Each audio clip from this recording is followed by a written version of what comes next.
Hello and welcome to Conversations with the Voice of Reason. I'm your host, Benjamin Boyce, and today's conversant is Konstantin Kisin, who is a Russian-born British comedian or comic and co-host of Trigonometry. Trigonometry and I cover similar territory, but they have an IMDb webpage, and I do not, which should tell us something about my letter and the whole celebrity stack as compared to theirs. With that taken into account, Konstantin has graced my channel with his presence, and here we talk about his journey with trigonometry and being an immigrant, and get into his core principles. And if you want to know somewhat of a spoiler for this entire conversation, it can be found within the title. Do check out his work with his co-host, Francis Foster, and links to trigonometry are down there in the description. Without further ado, here is Konstantin Kisin. Do we need to have like a pre-talk? Do you need to be warmed up somehow? Do I need to I don't know what Bill Maher does to his guests beforehand. You guys have a little spiel. It's less about warming up the performers, if you like. It's much more about warming up the audience. So one thing people don't know about these comedy shows is they usually have 1, 2, 3, 4 really high quality comedians who come and do warm-ups. Okay. Yeah. And that's why by the time you get like a guest on, they've said something mildly funny and the audience is like pissing themselves. Oh, that's why. I thought they just drugged the audience, but I guess they drugged them with laughter beforehand. On the woke shows, they probably do that as well, mate. Let me just make sure I've got my phone on silent. And all good. All right. No, I'm good. I'm ready to go when you are. Okay, well, bird's eye view. When did you guys start your trigonometry thing on the virtual side of the world? When did you guys start doing that? How do you mean on the virtual side of the world? Like podcasting and doing the whole YouTube thing and. April 2018. Oh wow, you have a very good memory for dates. April 20. It's just a very memorable event. I have a terrible memory for dates, but that is one date that has changed my life in quite a dramatic way. In is this like a residual trauma or like continual trauma? Do you think of it as traumatic? I don't think of it as traumatic at all. I think of it as extremely beneficial and hugely helpful to not only my career, if I think about it, but actually to my development as a human being as well. Oh, really? Massively. Because every time you're put in a position where you're dealing with things you've never dealt before, those challenges make you better. And I've had to deal with lots of stuff, and it keeps on going. So initially it was like, how do I deal with the fact that like quite a few people know who I am? How do I now deal with the fact that some of those people think I'm evil? How do I now deal with the fact that some of those people are actually quite powerful and influential and they listen to what I say? Therefore, I'm not making throwaway comments anymore, right? So that's another thing. Now we've got a team working on trigonometry at the show. And what that means is I have a more in addition to the performance on camera and all that sort of thing, there's a managerial element to it as well. Planning, strategy, man management, all of that sort of thing. Oh, wow. Hiring decisions. This is stuff that we all have to think about. Yeah. And it's put me into all these new places where I love being bad at things, and then because that's an opportunity to learn, right? Yeah. So I have that slightly psychopathic attitude to it, which I find this really a great journey to be on. I'm really enjoying it for that reason. And you guys do mostly, you guys have a live stream which is very frequent, and then you guys do a whole lot of interviews, right? So it's a lot of discursive, in the moment, kind of on the spot, improv kind of stuff, right? Well, it's a combination of the two. So we started by doing one interview a week, and that was really it. That's all we did. And then when the lockdown came, we were like, well, we need to do something. And people want content. People want to hear conversations. So we doubled the number of interviews. So we put out 2 a week. And also, we just started, you know what? We've got enough people who want to hear from us as individuals now, not just from our guests, but from us.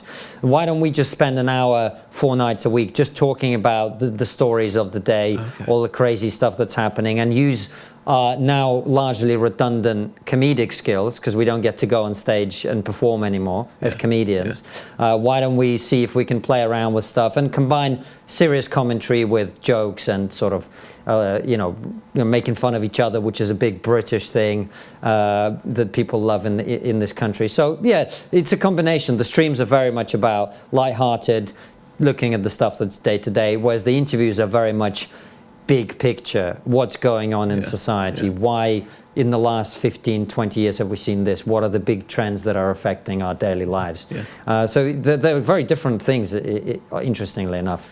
Would you be able to give kind of a bird's eye view of what you guys are mapping, what this thing is that you guys are most digging into and mining through your platform and your product? Yeah, it's an interesting question. It's something we think about all the time because we are trying to understand, what's our next guest going to be and why, and who do we want to speak to and who do we want to learn from. I would say that initially when it started, we were just two comedians, pretty clueless about all these cultural issues, not really that clued up on the political side of things either. And what we were noticing is that in comedy, in our world, suddenly there was this influx of a large number of people who were very vocal, who had a lot of power, it seemed, with the industry, who were all the ones that were progressing up the ladder, even though they weren't necessarily the funniest people. But what they did seem to have is what you might call, quote unquote, the right political views. Okay. Whatever that meant, right? Yeah. And in our case, what that meant was you can't say that, you shouldn't joke about that. You can only joke about things if you're not privileged, privileged, white, straight, male, all of that. Yeah. And we were like, where did this come from? Because people our age and older will remember the George Carlins, the Bill Hicks, the comedians that we looked up to, the Patrice O'Neills, the Bill Burrs, whoever.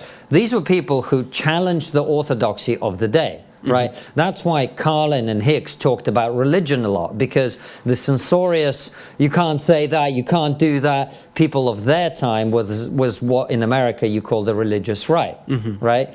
And that was the group of people who were putting pressure on comedians not to do their job.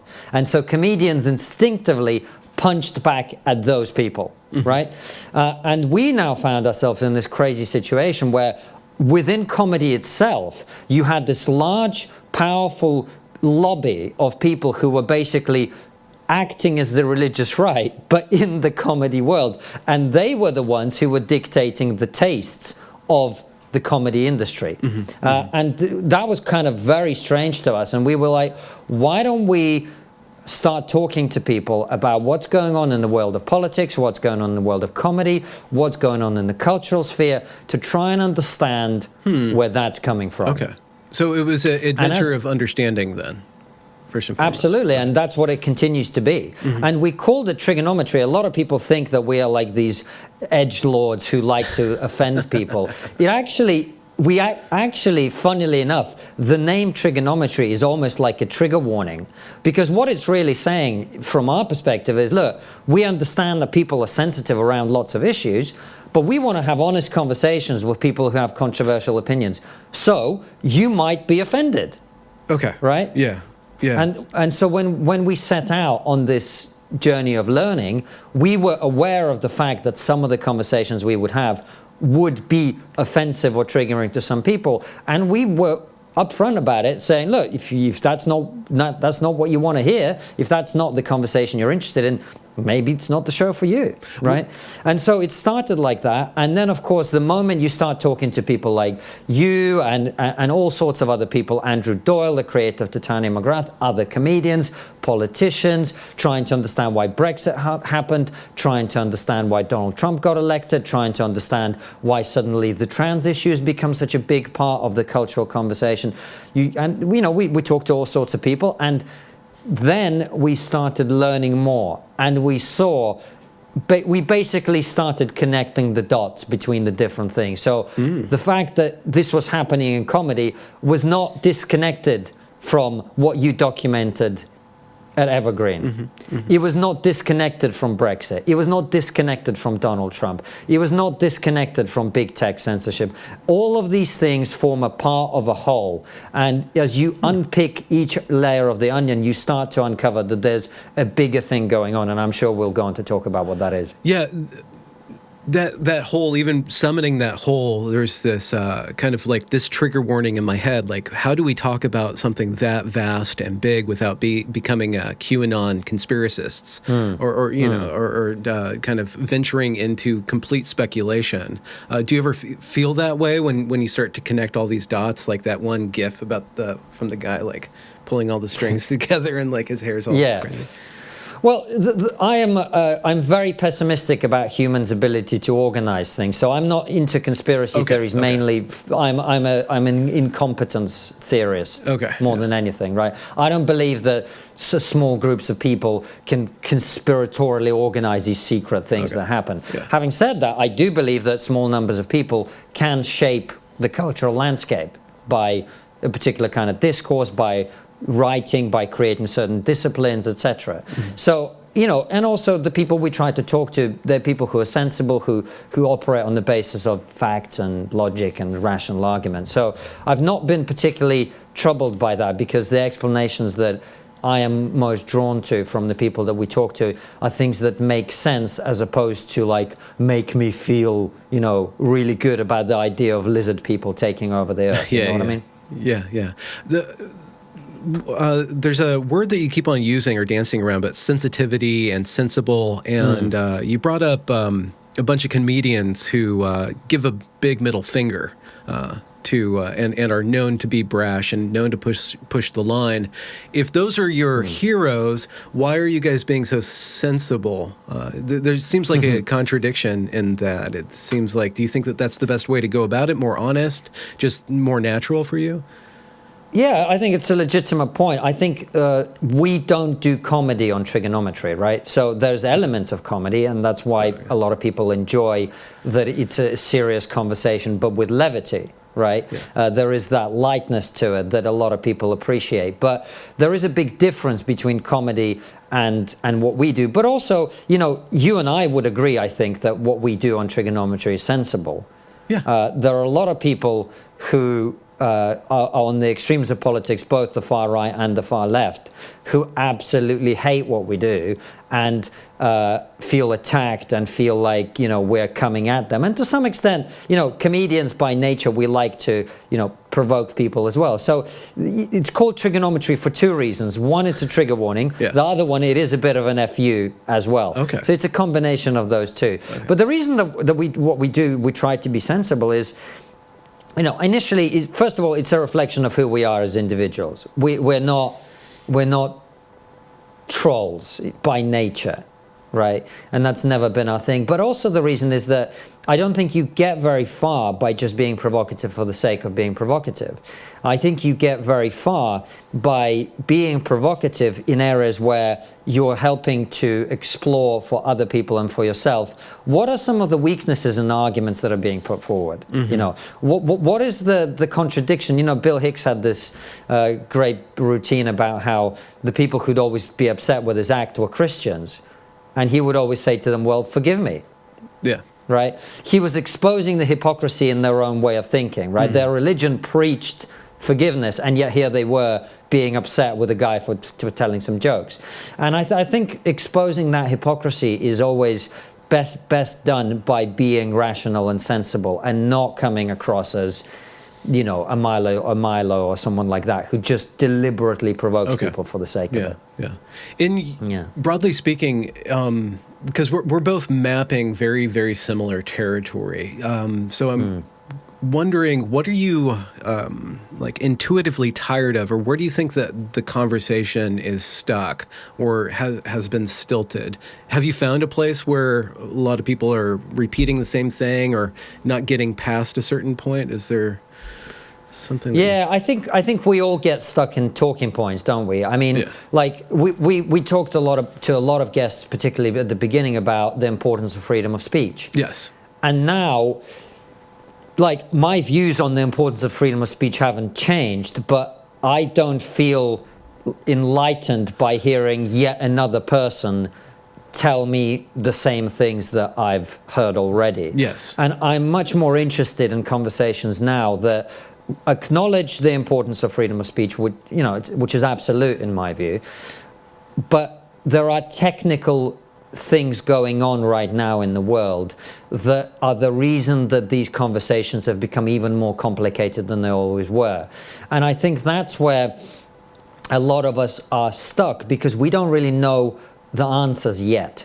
And we're seeing some of the dominoes being put into place, and a few of them are already falling. You know, the suppression of the New York Post story yes. during the election about Hunter Biden, followed by the banning of Donald Trump from Twitter, followed by, and suddenly now we have this GameStop thing, right? And you go, well, are those two things connected? Are they? Well, are they? I don't know. But my sense is the biggest question of the last decade, probably more, has been a battle between elites and quote-unquote ordinary people. Okay. Right? Normies. And that is something that big tech is challenging, and is being challenged by at the same time in a very powerful way. Because what is GameStop, these traders, what is that an example of? That's people power. That's people realizing, ooh, technology now allows us to get together and bankrupt a hedge fund in a day, right? Little nobodies get together and they do that. Cancel culture. Right, the idea that, you know, 4 of us can write into a publisher and suddenly they're going to stop Abigail Shrier from publishing a book, right? That is people power in a way. Now, a lot of cancel culture isn't directed against the elites, it's directed against ordinary people. But nonetheless, it's a technologically driven thing, right? If 4 people in the whole of America felt strongly about a publisher's book in the past, they wouldn't even be able to turn up outside of publishers at the same time, because they wouldn't even have an echo chamber in which they could connect and organize that, right? Now, the power of technology allows them to organize in that way. Brexit, Trump, all of those things can be framed to some extent in that way. And so what I think you're seeing now, and what we're not really talking about yet because we don't have the language or the concept yet, is in a world of big tech, this battle between a handful of very powerful people and everybody else, that will continue to play out in ways that we don't yet know. And to me, that is the biggest story that no one is really looking at properly. And so this old way of talking about free speech, why is it important, and all of that, I feel like we need to start moving on from that and moving on to this conversation. Because while I am, you know, as critical as anybody of Jack Dorsey and Mark Zuckerberg and the big tech owners and billionaires, you know, the nerd t-shirt wearing billionaires, as I call them, I'm very critical. On the other hand, you have to understand that these are basically kids who've woken up with probably the most powerful tools in the history of human civilization. And they are probably shitting it. They don't know what to do. And we don't know what to do, and nor does anyone else. And that's really the conversation that I think we should be having a lot more. Okay. And how do you see from your interaction with the audience when you hit on a nerve, or when you've advanced the conversation, or how is the audience informing you guys as you go along? And is that kind of novel for you to have such a worldwide audience, and then how do you manage that? Yeah, you it's just difficult. Follow your own gut? Well, it's difficult because quite often you get the things that provoke the most negative response are usually doing something right. Right. Okay. So when you talk about, so for example, give you an example, in the days after what happened to the Capitol in the United States, we had in quick succession Brett Weinstein and Douglas Murray, both of whom, while being obviously, you know, aware of the double standards vis-a-vis BLM and Antifa in the preceding months, were also absolutely clear that what happened at the Capitol was a mistake and was completely wrong, as we were on the show. We thought it was a big mistake. Oh, yeah. Right? Now, a section of our fan base who are balanced and sensible were very much enthused by that and hugely supportive. But you also have to appreciate that people who voted for Donald Trump, of whom we have a chunk in our audience, of course we do, they were very frustrated about things that had happened. And so there was all this crap about, oh, actually this was BLM, you know, plants in that crowd and all of that crap, right? Yeah. And so, and we had to make it very clear that we don't believe that. Okay. Yeah. And what happens then is you get a lot of negative feedback, right? Do you then take that as meaning that you've done something wrong? Not really, right? I often think quite often when you've done something principled but difficult, that's when you're going to get the most negative pushback, which tells you you've done the right thing. But equally, sometimes people will be like, well, we don't think you've explored this issue enough. And you're operating from ignorance. Watch this. And we might go and look at it. And of course, the bigger the show gets, the more difficult it is to hear everybody.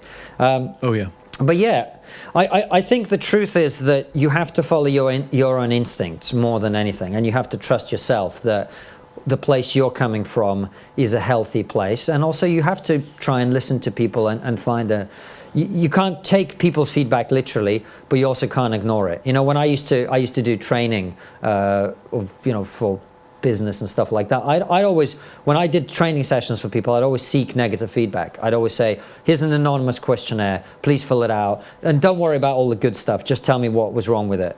To me, that's always interesting. So I do always take the negative feedback on board, but you can't take it literally at the same time. You have to separate the useful from the useless. Yeah, especially with the an event such as the Capitol thing, because whatever you say about it, it will declare your position. There's a linguistic battle going on over it, isn't there? Yeah. That was my reaction. Is like, okay, how is this going to be used as a storytelling technique, and how is this going to direct conversation? But when it's unfolding in real time and we're all connected via this weird Twitter thing or the news thing, for me, when events like that happen, I internalize a lot of the strife that I'm seeing there. I just absorb all of the anxiety. I don't know why I do that. But it's this kind of weird walk for me to like kind of calm myself down. Do you guys do you have that kind of connection of dealing with anxiety because you kind of are aware that everything's unfolding and you have a say and you're kind of in the thrall, or do you have a certain detached attitude toward how alive this medium is and your role in it? It's interesting. You're asking me questions that are far more detailed than the way I think about this stuff. Like you're delving into my psychology, and I'm just like, look. They're great questions. Honestly, great questions. The way I feel about it is, it's very helpful that there's three of us, Francis and our producer Anton. Yeah. Okay. And so whenever anything happens, you're not stuck in your own head, and we can talk about stuff and see how we feel as a team about what's going on, and what is our quote unquote position on a certain issue. And sometimes our positions are different, and we'll talk about it. But most of the time, Francis is an old school lefty, or left wing on economics, sort of more probably right conservative on cultural issues, I would imagine. And I'm just kind of very much in the center, which means I have strong opinions that are right-leaning and strong opinions that are left-leaning held at the same time. Okay. Yeah. Right? Yeah. So we tend to find ourselves mostly on the same page about this stuff. But, we're in the fortunate position that we don't feel beholden to anyone, really, including our audience. Every decision we make will piss off people in our audience who we love and make really happy other people in our audience who we love equally, right? And every decision, every guest we book, everything we do will be like that, right? And so at some point you just have to go, we're just going to talk to people we find interesting, and the audience that likes that and respects that will be there eventually. And if that means that we lose a chunk of that audience now, it'll be worth it in the end. Yeah. So that's how we've always done it. You said you mentioned something about being principled, and when you make a principled decision, you'll have certain amounts of feedback. And just taking the idea of principles and then going back to the idea of this whole thing happening, are you forming some sort of understanding of the cultural moment as some sort of process of principles, or a clash of belief systems, or what do you? What are you seeing? Kind of the values that are operating and working themselves out through all this craziness. It's interesting that you've asked me that, because I'm writing my first book at the moment, and really, the book is called An Immigrant's Love Letter to Britain. It might as well be called An Immigrant's Love Letter to Western Civilization. I see this fundamentally as a battle between two sets of belief systems, two belief systems. The belief system that has got Western civilization to where we are now is now being challenged quite powerfully, undeniably powerfully, by an alternative vision of reality, which you know even better than I do. The critical race theory, the everything is relative, nothing is true, gender is all of that. Yeah. And so what I see is fundamentally as an old civilization that is got to a point where it's almost tired of its own success now. And we are seeing a generation of young people come up who take all of those fruits of Western civilization for granted, because they've never experienced anything else. And I, as someone who was born in the Soviet Union, whose grandparents were, my grandma was born in a gulag for political prisoners, I have a slightly different view on these things. Okay. Right? Because what I understand instinctively, not theoretically by reading a book, but instinctively, is that you cannot retain all the great things about Western civilization if you take away the founding principles of Western civilization: rationality, the scientific method, freedom of expression, and individualism over group tribalism. Okay. Right? Yeah. If you take those things away, the house will fall. And so what I see what's happening now as is a battle between people who want to say, let's preserve the house, look, the house isn't perfect. Right? Maybe we need to do a major renovation, right? Maybe some things aren't working about this house, but let's not pull the foundation down. And people who say the house is so broken, so evil, so racist, so sexist, so homophobic, so transphobic, that we need to pull it down and build a new house. And the problem I have with these people is they have no idea what it's like building a house, or what happens when you tear one down. I've seen it. When I was in the Soviet Union, which became Russia in 1991, I saw tanks on my streets in Moscow. Right? I saw that the day before you could be a wealthy citizen with savings in the bank, and you woke up tomorrow as a professor of philosophy or physics or whatever, wealthy, respected yesterday, and today you were selling your belongings on the street. Mm-hmm. Right? Because you had no job, you had no savings, it was wiped out overnight. Yeah. And so to me, this idea of, tearing everything down and replace it with a utopia, I know that doesn't work. My country in Russia has had a long and distinguished history of proving that that doesn't work, right? And so that's how I see what's going on. It's a battle between those two groups of people, and that's why fundamentally I don't believe in allowing those people to go unchallenged. Okay. And allowing their vision to be presented as the morally correct one. I don't think it's moral. Okay. It may come from a moral place, but the consequences of it will be very dark and very moral indeed. It seems like there's three groups that you've outlined then, or brought up. There's the elite and everybody else, and then there's within that everybody else, and I guess the elite are probably more on one side or the other, are these two other kind of value systems: preserve and renovate the house, demolish the house with a better house overnight. Have you seen over the course of the last few years of investigating this, ways of having those two groups of the renovators and the, I guess, the dismantlers or the reinventors, have you seen a way for them to communicate? Have you seen a way to reach to that other side, or techniques that are useful in kind of having them realize that maybe these ideas aren't the best? Because it seems like there's a lot of fundamentalism in there. Yeah, a lot of certainty. Yeah. Well, there will always be a chunk of people on both sides that cannot be reached by the other side. Yeah. There are, I would say, unique individuals that can reach across those lines. Aisha Akanbi, who we interviewed some time ago, I don't know if you're familiar with her. Yeah. She's someone who is able to speak to both sides. There are a few people who are able to communicate with both of them. Whether communication between those two sides is the way this gets won is a different question entirely.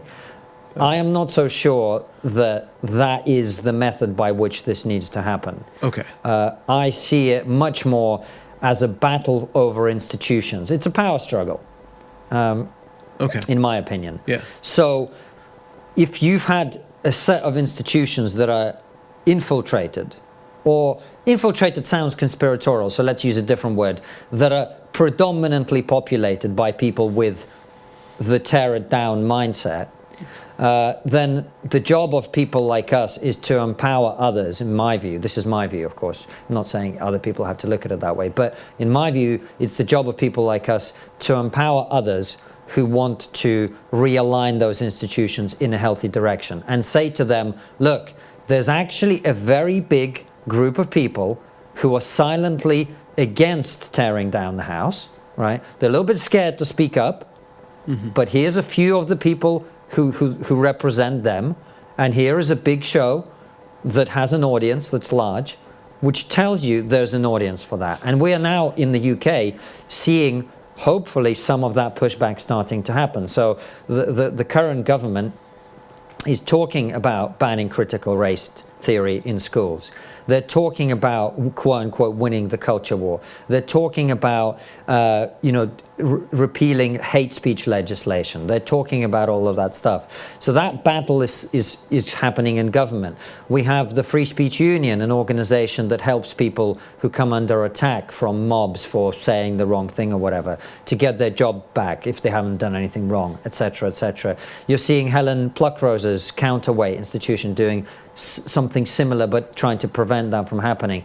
So those institutional battles are happening. I know for a fact that, several prominent politicians in the United Kingdom and media people and journalists and publishers and whoever watch Trigonometry and listen to the people on our show. So when we get people on the show, we're aware that we are changing minds of people who have the potential to influence this conversation within institutions. And I think that's how this happens, really. The idea that you need to get someone from a college campus with pink hair to talk to someone who's really outspoken on this culture stuff, and that's the way this happens. Not so sure about that anymore, if I'm honest with you. Were you ever in the tear it down camp in your wild youth? Did you were you ever tempted by a kind of that worldview? I think that I was certainly closer to that worldview when I was younger than I am now. But I never believed that what we need to do is tear down the current system and replace it with utopia. I certainly felt a lot more idealistic about politics and the possibilities of things. The thing that I think for my generation, certainly in this country, I don't know whether that would have been the case in Canada or America, but for us, I think it was the war in Iraq that completely shattered any illusion that we had about the power of ordinary people to influence policy making through the democratic system. Because we had millions of people in the streets of Britain for a war that was quite obviously unreasonable. That's the mildest way to put it, right? There was no sensible rationale for prosecuting that war as far as we understood it. And millions of people were out in the streets, myself included, and nothing happened. And millions of people, 1 million Iraqis died, and tens of thousands of soldiers from various countries died fighting that war for reasons that none of us really still understand, I think. We can have theories about it, but we don't know why that war happened. And I think that was very shattering to a lot of young people's conception of, well, if we express a viewpoint loudly enough, that will filter through into the democratic system. So that ruined it. And then, we can go through the list of other things that have happened since 2003 that have further undermined people's belief in just, I'll go to the voting booth, I'll vote, and that's the way you do things, That was the Iraq War and then the re-election of George W. Bush. Specifically that when he got re-elected, I'm like, I'm out. I'm done. Politics is not worth my investment. I have no say in anything whatsoever. And it wasn't until it was politics or some form of political activity was bashed into my face repeatedly for 4 years at the college that I went to, and then kind of went into another level of expression that I'm like, well, what is this politic thing? And now, after investigating it, I'm like, actually, I really need to think through the basic founding principles of what it is to be a political agent in the world, because I see we're all now political, but I don't know if we're doing it necessarily efficiently, or why we're doing it, or we just participating in battle for the sake of battle. What was your response to that kind of the smashing of the idealism? Did you kind of regress from politics, or were you still keep in touch with that? And how did that lead to trigonometry? Yeah, so I think I definitely became less interested in politics, and if I was interested, it was more the sort of party political Punch and Judy, who's up, who's down, what's a funny thing that a politician said, like that. But I think that with Brexit in 2016 and then Trump, what I realized, I voted Remain in the referendum. So that would be like voting for Hillary Clinton, sort of in that equivalent, in the equivalence of those two battles. And I found myself almost overnight being confronted by this idea that I was being told by everyone around me that the reason that Brexit had happened, and I had no idea why Brexit happened, and I was quite frustrated and kind of confused by it. Suddenly, people were telling me that half of Britain, 52% of British people, are these evil, bigoted racists who could only have possibly voted for Brexit because they were evil and racist. And that's when the shift happened in my mind, because I'm a dark-skinned immigrant, first generation, who came to this country when I was 11, lived here ever since. Sure, I've experienced racism occasionally, but fundamentally, this is one of the most open, welcoming, tolerant, liberal, in the good sense of that word, countries in the history of humanity. Not just now in the world, but in the entire history of the world. So for you to tell me that half of the people of this country are racist bigots, to me that was like, well, that's a blatant lie. So let's find out what's actually going on here. And then when Trump happened a few months later, I was like, okay, this isn't an accident. There's something going on here, right? I've been to America. Sure, America has its issues with racism like most countries, but it's not comparable to Russia or China or India or Indonesia or any Japan, any country in the world, South Korea, whichever country, France, Germany, whatever country you pick in the world, Britain, America, Canada. These are some of the beacons of enlightenment and race tolerance and understanding and mutual appreciation and genuine examples of integration. It doesn't happen in the same way in China or Japan or Russia or these other places.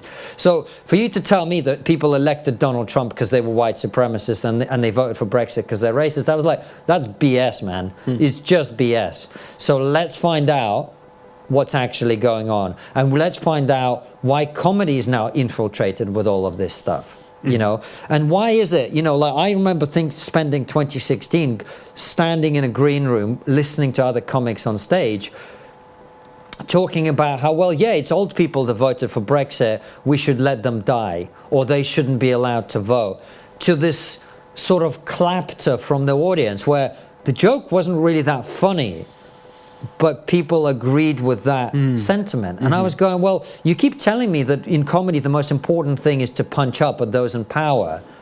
Why is Doris from some small derelict seaside town in northern England, why is this 80-year-old who voted for Brexit, how is she this symbol of power that you're punching up at? This pensioner whose partner passed away 10 years ago living on the breadline. Why is that? How are you saying this person should die or never be allowed to vote? And you are seeing that as punching up at the establishment. That doesn't make any sense, right? You have to have some kind of warped political thing going on to think that that's funny. And that's, I think, a lot of the genesis of trigonometry. Okay. Did you feel, what was the thought process of Was there the question of betraying your clan by starting to examining these things? And was there a social cost for breaking from the pack? Oh, yeah. Yeah. So I would say it's fair to say that I'm not friends with 99% of the people that I was friends with at the time. Okay. But the benefit is I never liked most of them in the first place. So I never really felt like the comedy world, the way it was then, was my home. Okay. I feel much more at home in the sort of intellectual, cultural, dark web conversation. Okay. Because that's always been more interesting to me anyway. My comedy was always quite sort of cultural and political in its nature. I was never the sort of, hey, what about airplane food kind of guys. That never appealed to me. So I always felt like a bit of a pariah in comedy anyway. And initially the cost was high because you're losing a lot and you're not gaining anything in exchange. But I always believed that what we had here at Trigonometry was very special, that it was always going to be a significant player in this conversation. And as long as we persevered and we went through, it took us, I think, 3 months to get to 100 subscribers on YouTube, and then another 3 months to get to 1,000, and then you spend a year on like 10,000, and it's difficult. Yeah. It's very, very difficult, and we had each other to pull ourselves through that, and of course, our producer who's part of the team and part of the business now. We didn't have him from the beginning. In the course of doing what we do, we lost 99% of our friends. We lost almost every comedy opportunity that otherwise would have been available to us. We got kicked out of 2 studios.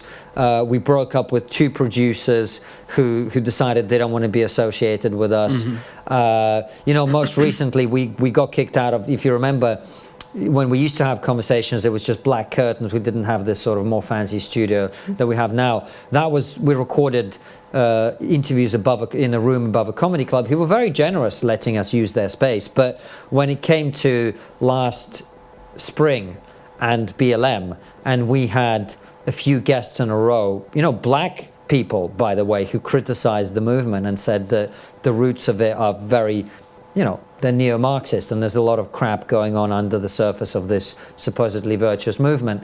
That was it. We basically, they orchestrated an excuse to kick us out of there, and we had to find a new studio literally overnight. Okay. So the cost has been high. Yeah. But I've always believed that fundamentally, whenever you do anything important, that will always come at a price. Okay. And if you stand up and you stick your neck out and you stick your head above the parapet, the way I always think about it, the first man through the breach always takes the most big arrows, hit, yeah. Right? Okay. Yeah. Exactly. And so I've always been willing to do that. I've always believed that fundamentally I do have something to contribute, and that may just be creating a space for other people to speak their mind with a few useful questions on the way. And I've always thought that, fundamentally, if you come back to our conversation about Western civilization, I came to this country and my parents sacrificed their life savings to send me to be educated in the West and to live in the enormous prosperity and comfort and safety and predictability and stability and wealth that we have here. I'm not going to sit quietly in a corner while a bunch of 18-year-olds with pink hair tear down the founding principles of Western civilization. Mm-hmm. I won't do it. And if that means that 23 open mic comedians now hate me, I couldn't give a shit. Yeah. I could not care about that any less. Because this is important. These conversations are important. This cultural battle, it's entertaining, and yes, you can make jokes about it, and we do, and yes, these conversations, you can watch them while having dinner, and that's great. But I believe fundamentally that the conversations about this issue are what will determine the future of our civilization, and as a result, the world, and so they're important, Has there been a shift in you since you started on this particular journey in your principles? Has there been a shift in your beliefs or your principles, or a shift in your relationship to them, or like some sort of discovery that you made? about what animates you and what you stand on? Yeah, I think, I believe it or not, strangely enough, the culture war has mellowed me out, which is unusual, but it has done that because as your audience grows, you become aware of the responsibility that comes with that. And so while events keep getting more and more ridiculous, like there was an article in The Guardian here literally yesterday about how BLM has been nominated for the Nobel Peace Prize. Yeah. And you go, well, I don't know what to do with that as a satirist anymore. I don't know how to make fun of that. These people burned down American cities for 8 months, and you're now nominating for the peace. I have no words, right? I have no words. And the GameStop thing is all white supremacists now. That's the story. I mean, it's absurd. It's absurd. It's absurd. So on the one hand, I don't know what to do with that. But on the other hand, I am aware that if I put something out on my Twitter and a lot of people read it, I've got 50,000 Twitter followers, which is not a lot, but people might retweet that, and then some of the tweets I put out might get seen by 1 million people. And some of those people are then influenced by what I've said. So I do feel an element of responsibility to say the things I want to say in a way that is measured. Okay. And if you make your words measured, that affects your thoughts, right? There's a reverse feedback loop there as well. If you speak in a certain way, that influences how you think. That's one of the things I've always found very powerful about the argument for the importance of free speech. And I think Jordan Peterson makes this argument very well, which is you cannot think without speaking, right? And there's the next step of that, which is you cannot, the way you speak, it then influences how you think. And it's this constant feedback loop. So having to be more measured in how I speak has made me more measured in how I think. And I think that has meant that I leap from extreme to extreme a lot less frequently than I might have done otherwise. Okay. That's interesting. I've also kind of developed a calm demeanor because it actually helps me to process what I need to process. Because, like you say, I don't know what I think until after I process it. But if I process it in a way that I don't mind listening again and not stressing myself out, then I actually can find grounding. Do you think you'll ever venture into like kind of sketch things or the more dramatic scripted kind of Saturday Night Live style kind of things? Do you guys ever think about that? Well, it's interesting you should ask that because right now, as I'm sitting here talking to you, our producer is working on the second episode of a comedy. It's very much like Saturday Night Live, a thing we call That Was the Woke That Was. There was this great show called That Was the Week That Was, a satirical show back in the day. And we do a show called That Was the Woke That Was. We did the first one to sum up 2020. And as Francis keeps making fun of me now, because when we did it, I said to him, well, I want to do it monthly now, but I'm not sure we're going to have enough with January. I said this literally like on the 1st of January. Yeah. We've had enough. We've had plenty of stuff. So in the next few days, we'll be putting out the second episode of That Was the Work That Was. And that's very much basically, because what happened was after Joe Biden was confirmed as president, we were like, you know what, let's find out what all the late night shows are saying. Oh, okay. And we put it on the big screen in the studio. You know, we have a nice little cinematic setup. We got the popcorn out, got a few drinks, and we sat down and started watching it. And it was literally unwatchable. It was like watching a crocodile that's had all its teeth knocked out try and get a gazelle into its jaws. There's no bite in the jokes, you know. There is no satire there. It's mostly like, oh, isn't it great that Joe Biden's elected? Okay, well, where's the humor? Okay. And so we are trying to do the opposite of that and go, look, we will very happily make fun of Donald Trump and the people who stormed the Capitol and all, you know, that twat with his, you know, Viking horns and all that crap, right? But we'll equally make fun of Biden and Kamala Harris and all of that and woke people. So we'll bring those two things together and try and punch up at both sides, right? Mm-hmm. Because this is one of the ridiculous things in the comedy context. I made the point with pensioners and it being okay to make fun of old people and attack them through comedy. Well, why isn't it okay, now, I mean, we've been told that, comedy has to punch up at power. Joe Biden and Kamala Harris are pretty damn powerful now, right? Yeah. Democrats control everything. Surely people need to start making fun of them. And you turn on and you see Stephen Colbert, who was a hero of mine for the way he skewered George Bush at the White House Correspondents' Dinner. Right? He destroyed him satirically. That was one of the bravest moments in the history of satire that I am familiar with. It was beautiful. And he's now turned into the sycophantic, let's all clap along to the president kind of character. And it's disappointing. Mm-hmm. And so, the people who come next, the reaction against that will be the new wave of satire. And I'm very excited about that. And I'm keen to be involved in that. So absolutely, my vision for trigonometry is way beyond what we do at the moment. I think there will be a live component to it, doing live shows to our audience. And I'd love to team up with a sort of well-established or well-organized kind of sketch group or acting team or whatever, because we've got ideas for sketches for days, comedically skewering some of the stuff that's happening. Ryan Long is very good at this, right? Just coming up with sketches for it. We've got ideas for days. The Woke That Was is something we'll be putting out every month, and we hope people start to tune into that and enjoy it. And there is so much opportunity now. And this is, again, coming back to what we started with, which is the power of big tech. It empowers people to go past the gatekeepers. Because 10 years ago, if you wanted to make a career as a creative person, comedically or in some writing or performing or whatever it was, there was 4 people in the country who controlled who got on TV or who got the writing gigs or whatever. Yeah. And they either liked you or they didn't, And now, that doesn't matter. If the audience likes you and if you have a way of finding a connection to that audience, the world's your oyster. Yeah.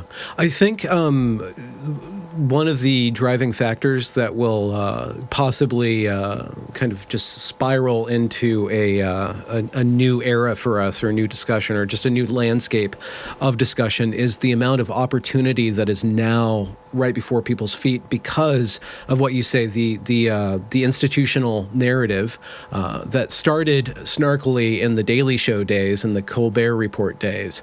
At some point they went in, they became the powerful, and so they lost their teeth, as you say. And that has led, and like you were describing with comedy, before you stepped away from that, the comedy was in this rigid, fundamental mindset, and it's almost like they put all their eggs in one basket and lost their ability to actually be flexible. And I don't know if comedy is necessarily entirely about punching up or down, but it is about the ability to look at things in a completely different way. And if you're in a belief system, you literally can't move out of it. So I think the highlighting the amount of opportunity that's available for people to be creative, and kind of setting up people for some sort of cultural renaissance, or not a backlash in a violent sense, but a backlash culturally against the rigidity that's embedded in forms of wokeness, will actually kind of draw audience and then draw great creators out in the open. I think so. And I think, as we were talking about Bill Hicks, George Carlin and others, they were pushing back against the wokeness of their day. Yeah. Right? Yeah. That's what they were doing. And it wasn't easy for them. This is the other thing I always think about. We were talking about the cost of doing trigonometry. Look, think about any person that you really fundamentally respect and think is a great person throughout history. How many of those people had an easy life?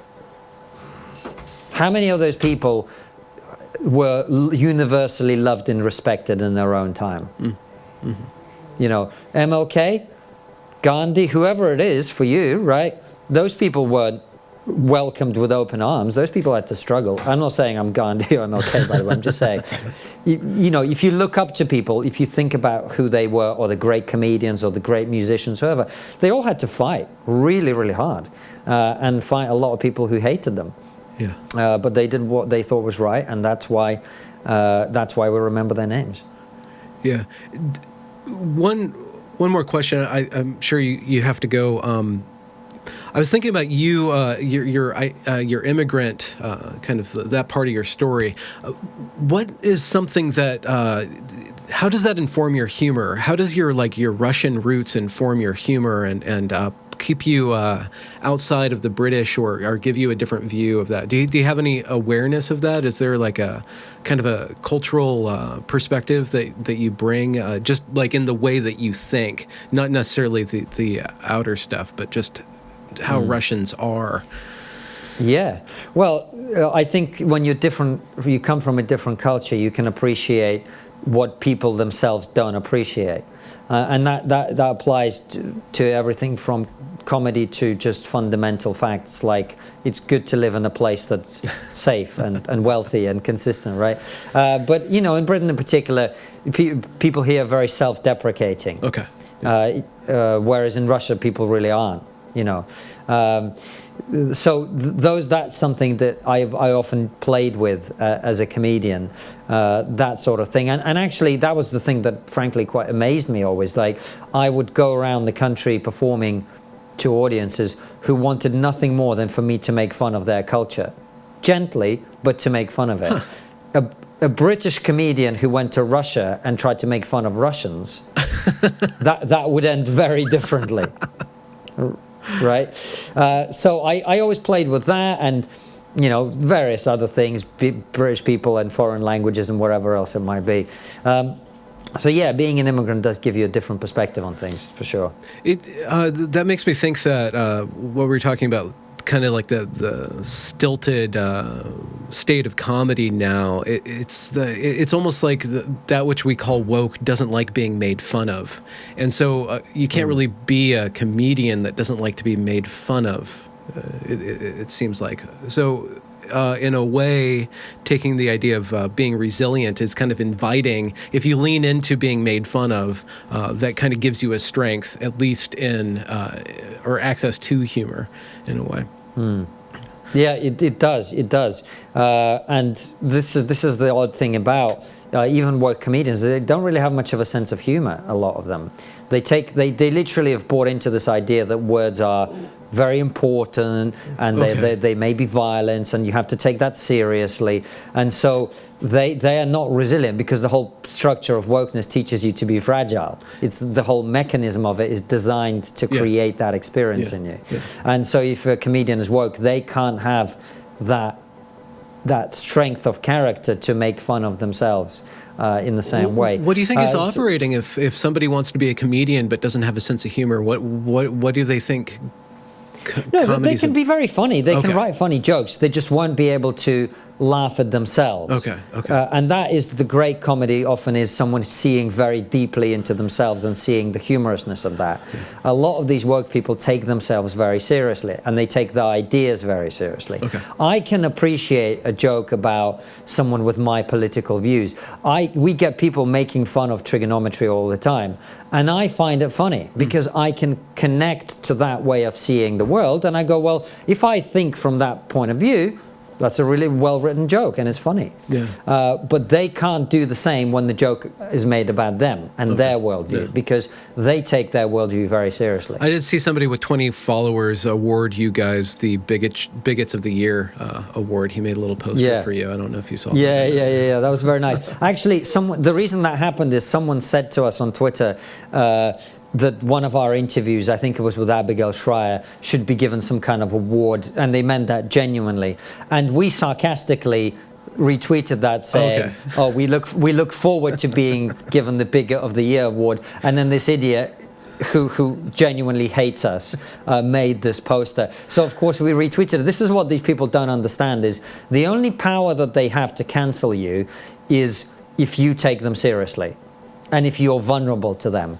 We're not vulnerable to them, and so we make fun of them and we enjoy it, and it's, to us, it's just grist to the mill of entertaining our fans because our fans know we're not bigoted. So when we show our fans how these idiots react, to them it's funny, and to us it's funny. I find it funny now when people try and make me, the idea that somebody would call a first-generation Russian Jewish immigrant a Nazi is hilarious.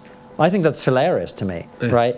I always talk about me being the best known Jewish Nazi comedian in the world, which is a great niche, right?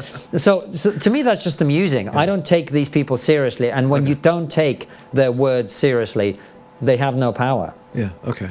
I think this conversation is rife with good advice for people, but I'd like just to ask you, kind of as a parting shot, what advice do you have for people who are worried or anxious about the state of the world right now, specifically in Britain and in America and the way that we're heading in the Anglosphere, so-called? What do you think that would be good for people to hear or practice? Do what you think is the right thing to do. Do what you know is the right. Do what you know is the right thing to do, and do it now. Don't wait. Don't wait 6 months. Don't wait a year. This isn't going to get better. It's not going to get better until more and more people start to speak out against it. It's only going to get worse. And waiting is understandable because you don't want to be that first person through the breach or the 10th man through the breach. You want to wait. I get that. You don't want to lose your job. You don't want to get cancelled. You don't want this. You don't want that. But the truth is the costs of this are far worse down the line, because right now what's at stake is this particular job at this work company. 10 years from now, it's your child at school being taught that different races have different value, being taught that boys and girls are, whatever, being encouraged to think in these deeply divisive, racist ways. And once your child has been trained into that, I think that's going to be a lot worse than having to find a new job or having to deal with people being nasty to you on Twitter, whatever it is.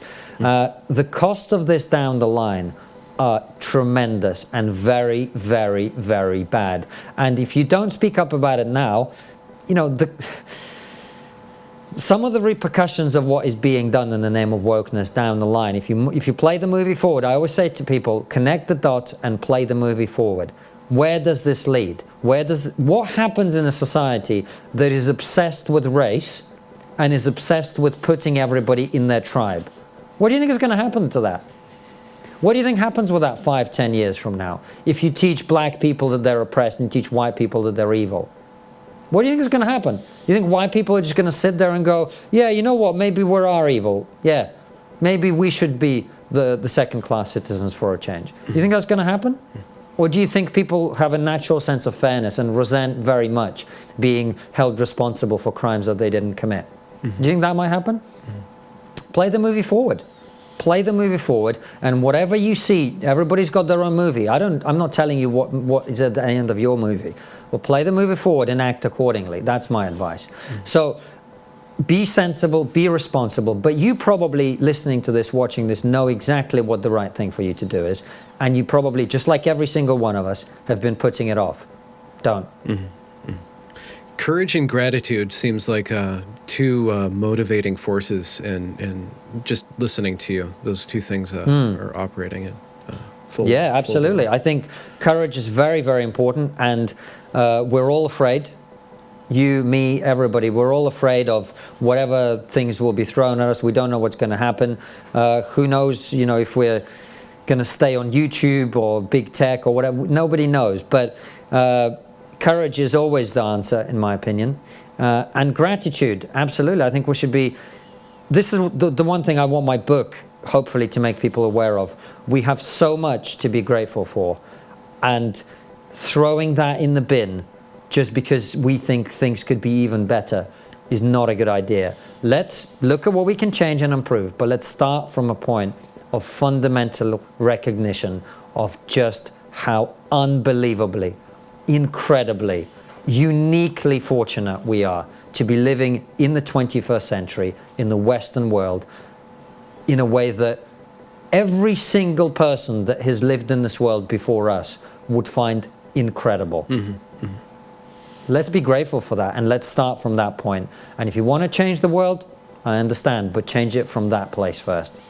And when is your book expected to be talking about anxiety again. So the proposal is pretty much done. So we'll see if who wants to pick it up. Okay. And I'm hoping that by the end of 2021, the book will be published. And I'd be very grateful if you'll have me back on when it's out. Absolutely, absolutely. And so you guys have one main channel, or are you guys splitting off into different? You have a Clips channel and a Clips Plus channel. The Clips existed, but we've got so much work going on. We've stopped putting stuff on there. Okay. So it's all TriggerPod on all the social media and Trigonometry on YouTube.